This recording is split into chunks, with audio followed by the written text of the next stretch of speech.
મોરબીના માનસર ગામે વૃક્ષારોપણનો કાર્યક્રમ યોજવામાં આવ્યો।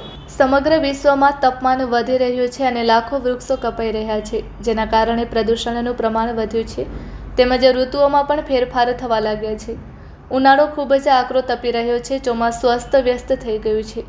ક્યાંક ધોધમાર વરસાદ તૂટી પડે છે, ક્યાંક વાવણી લાયક પણ વરસાદ નથી અને હવે આમાંથી બચવા માટે એક જ ઉપાય છે, વધુને વધુ વૃક્ષ વાવો અને તેનું જતન કરો। અને હાલ આ વાતનું ખૂબ જ પાલન થઈ રહ્યું છે। હાલમાં આવા વૃક્ષારોપણના કાર્યક્રમો યોજાઈ રહ્યા છે, જેમાં આજે મોરબીના માનસર ગામના સરપંચ જીતુભાઈ, ઠોરિયા ગામના યુવાનો અને વડીલો તેમજ ગાયત્રી પરિવાર સંસ્થા દ્વારા વૃક્ષારોપણનો કાર્યક્રમ યોજાઈ ગયો।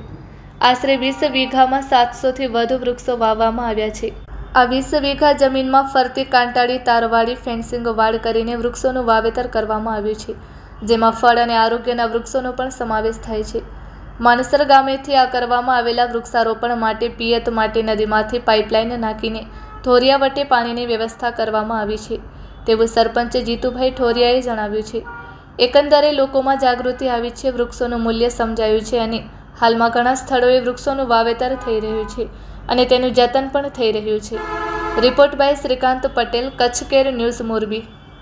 શાંતિકુંજ હરિદ્વાર દ્વારા સમાજના સારા કાર્યો માટે 7 પ્રકારના આંદોલન ચાલે છે। એ પૈકીનું એક આંદોલન છે વૃક્ષારોપણ આંદોલન।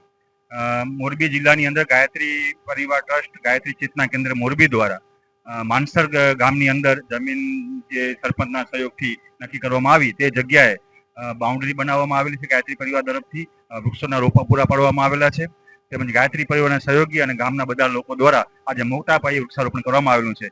આથી અગાઉ 2-3 વર્ષ પહેલા પણ જૂના માનસરની અંદર પણ આવી રીતે ગાયત્રી પરિવાર દ્વારા વૃક્ષારોપણ કરવામાં આવેલું હતું। ગામની અંદર જે વૃક્ષારોપણનો કાર્યક્રમ રાખેલ છે એની અંદર અંદાજે 20 વીઘા જેવી જમીન છે અને ફેન્સિંગ વાડ, પછી નદીએથી પાણીની પાઇપલાઇન, આ બધો ખર્ચ ગાયત્રી પરિવાર ટ્રસ્ટ મોરબી તરફથી આપે છે અને એને અમને ખૂબ સાથ સહકાર મળ્યો છે અને ગામ લોકોનો પણ અમારે ખૂબ ઝાડવા પ્રત્યે પ્રેમ અને લાગણી છે અને ખૂબ ઉત્સાહ છે।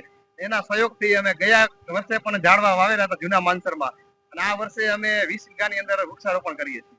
મેં કીધું ને કે તમારું નામ સાંભળ્યું, એ નામ આજે માનસર ગામના જે ભાઈઓ છે ને એને એનો ઉત્સાહ બતાવ્યો અને એ ઉત્સાહ રૂપી અમે એમની પાછળ અમને લઈ અને એ લોકો અહીંયા આવ્યા છે અને અમે બધાય મિત્રો આજુબાજુ ગામના ઠેઠ રાજકોટથી ભાઈઓ આવેલા છે અને જે વૃક્ષ પ્રેમ કેમ જાગ્યો છે તો મોટામાં મોટું અન્નક્ષેત્ર બને અને મોટામાં મોટી ધર્મશાળા બને અને જે આ પ્રકૃતિમાં અમે બધા ઋણી બન્યા છીએ એ ઋણનો અમે કાંઈક બદલો ચૂકવી શકીએ એટલા માટે અમે આ કરી દ્વારા આ છઠ્ઠો પ્રોજેક્ટ પેલા પણ માવજીભાઈ બીજા અનેક ગામોની અંદર આવા ઓક્સિજન પાર્ક નામે બનાવી ચૂક્યા છે।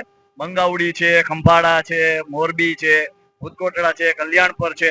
એટલે માવજીભાઈ આમ છુપી રીતે કામ કરે પણ બધાને દિશા સૂચન કરવા વાળા, માર્ગદર્શન દેવા વાળા વ્યક્તિ એટલે માવજીભાઈ દલસાણી।